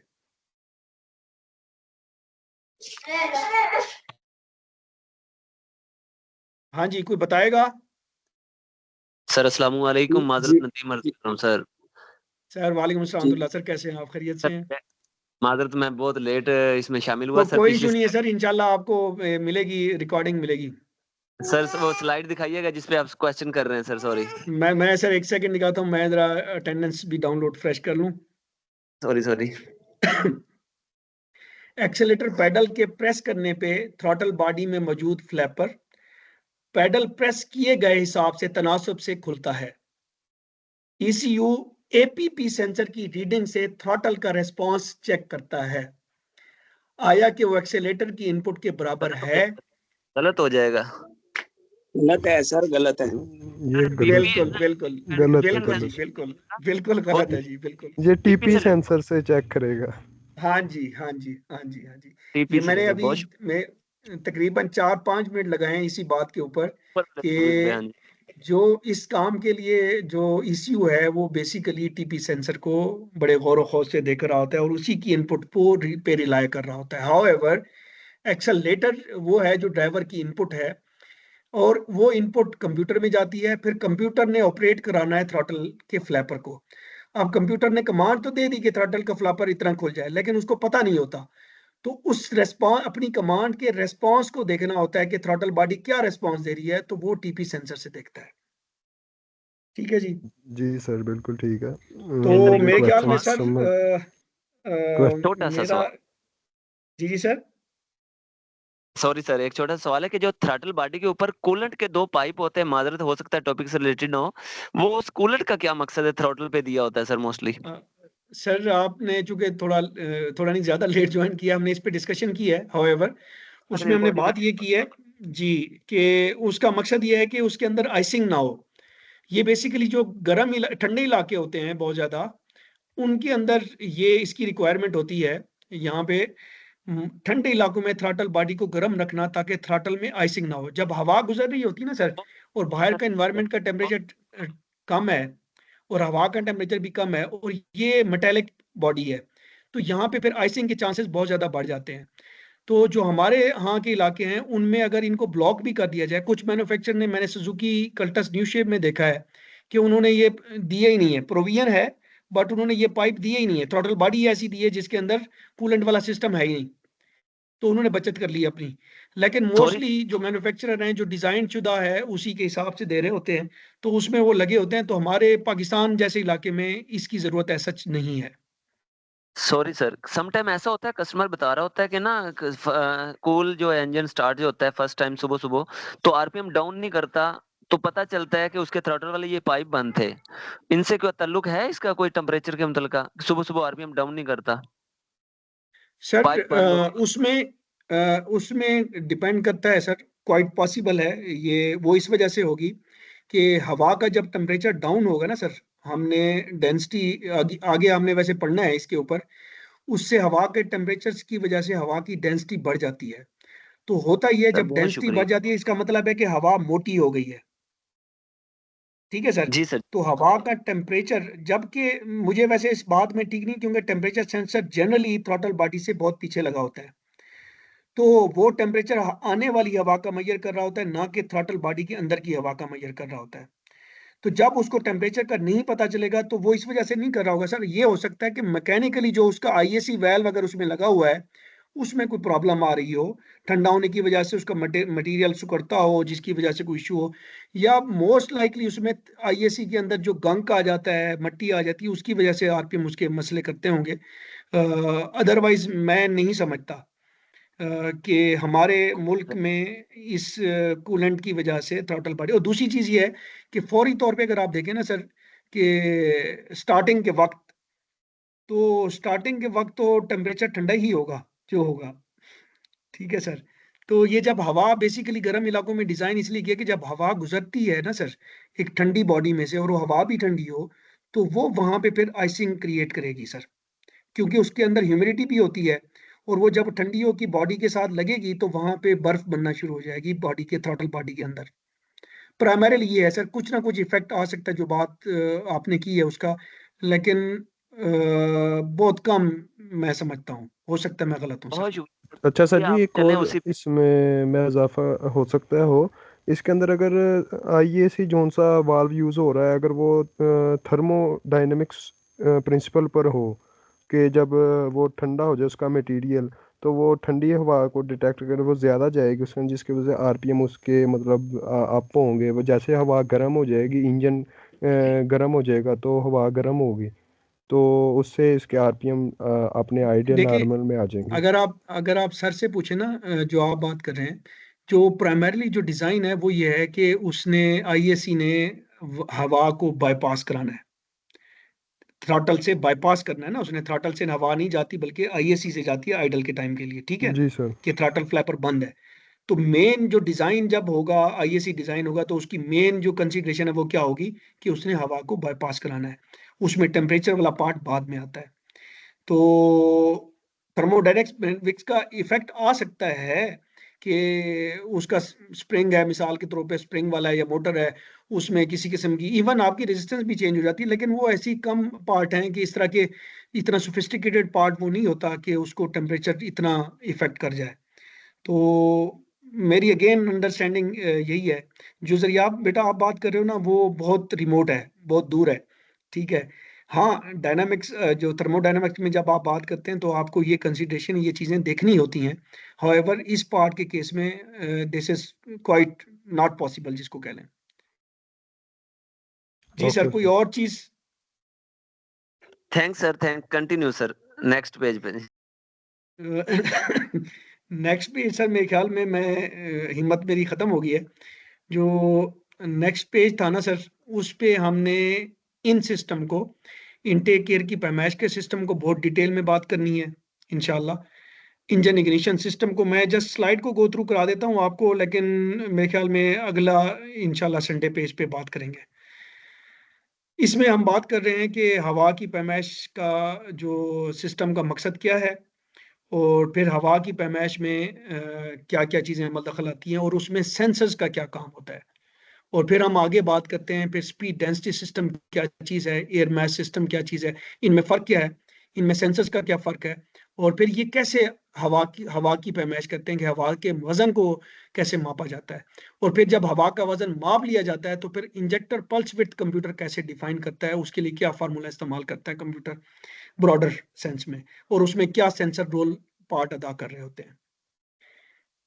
तो फिर अब चूंकि हमने हवा की बात कर ली होगी तो फिर हम अगेन इस स्लाइड पे आएंगे और फिर हम बात करेंगे कि हवा, ठीक हवा की पैमाइश, इंजन की बुनियाद जिसको मैं कह रहा हूँ कि हवा इग्निशन और फ्यूल है। तो इस तरह से फिर सॉरी ये सवाल मैं जल्दी क्विकली गुजारूंगा।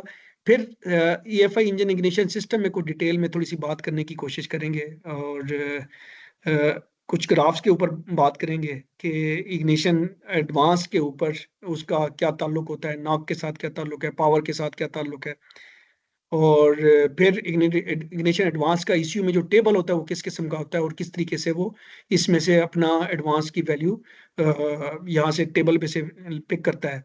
और फिर उसका जो एल्गोरिदम है उसमें किस किस सेंसर की इनपुट आ रही होती है। वो जो बात आप कर रहे थे ना ज़रियाब इंजन टेम्परेचर की, यहाँ पे अगर आप देखें तो आपको इंजन टेम्परेचर नजर आ रहा है। बाकी दोस्त परेशान ना हो, इसको हम डिटेल में इंशाल्लाह नेक्स्ट लेक्चर में बात करेंगे। फिर इससे भी अगली इंपॉर्टेंट चीज है जो हम ओवरलुक कर देते हैं, वो है सिस्टम के वोल्टेज। अगर वोल्टेज आपके कम होते हैं, ज्यादा होते हैं, तो वो भी आपके इग्निशन एडवांस को बड़ा बैडली इफेक्ट कर सकते हैं। क्यों कर सकते हैं ये हम आगे बात करेंगे इंशाल्लाह। फिर इसमें और कुछ चीजें हैं जिसको हम डिटेल में बात करेंगे, और ये उसी की इंग्लिश है में है। फिर सवाल में फिर हम फ्यूल सिस्टम की तरफ आ जाएंगे। तो ये सर इंशाल्लाह नेक्स्ट लेक्चर का प्लान है, तो उसमें हम बात करेंगे। और अब किसी दोस्त का कोई सवाल किसी किस्म का किसी हवाले से हो तो जरूर बताएं, अदरवाइज हम फिर इसको कॉल ऑफ करते हैं।